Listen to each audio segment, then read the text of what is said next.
AP ముఖ్యమంత్రి చంద్రబాబు నాయుడు గారు ఒక ప్రెస్ మీట్లో చెప్పారండి. అసెంబ్లీలో చెప్పారు.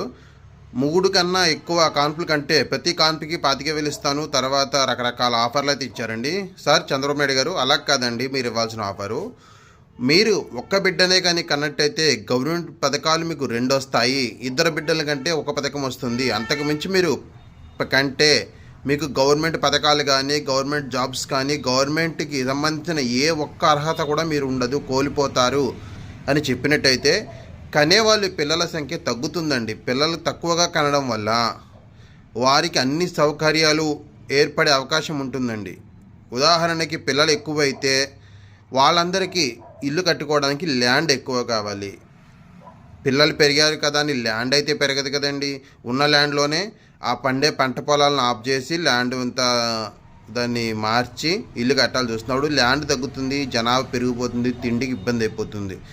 పోనీ వీళ్ళు కట్టుకున్నప్పుడు ఏమన్నా అక్కడ భూమిలోకి వాటర్ ఇలా కడతారు, అబ్బే కాలికి మట్టి అయిపోద్ది కదా అని చెప్పి మొత్తం సిమెంట్ చేస్తారు. అక్కడి నుంచి అక్కడికో వెళ్ళిపోతుంది వాటర్, భూమిలోకి వెళ్లకుండా.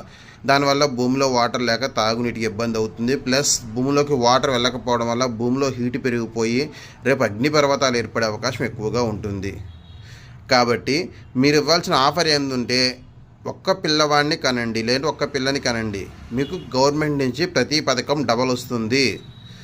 లేదు ఇద్దరు పిల్లల్ని కనండి, మీకు సింగిల్ పథకం వస్తుంది ప్రతి గవర్నమెంట్ నుంచి. అంటే ఒక వ్యక్తికి 15,000 ఇచ్చాల్సింది, ఇద్దరు పిల్లలు ఉన్న వాళ్ళకి 7,500 మాత్రమే గవర్నమెంట్ నుంచి వస్తుంది అని చెప్పండి. అప్పుడు అయితే ఇద్దరు పిల్లలకి అంటారు, లేదంటే ఒకళ్ళతో ఆగిపోతారు. గవర్నమెంట్ పథకాలు రావని, గవర్నమెంట్ జాబ్ రాదు అని, గవర్నమెంట్ స్కూల్లో సీటు దొరకదు అని. అంతేగాని ఎంతమందిని కంటారో పందిలు కన్నట్టు కనేయండి, అన్నీ నేనే చూసుకుంటాను అంటే రేపు పొద్దున తిండి లేకుండా పోయేది వాళ్ళే సార్, మీరు కాదు. ఆలోచించండి ప్రజలారా. ఆయనకేముంది, కోట్ల కోట్ల ఆస్తి కూడబెట్టుకున్నాడు, ఆయన సుఖంగా ఉంటాడు. కానీ మనం నష్టపోతాం. ఒక్కసారి ఆలోచించుకోండి.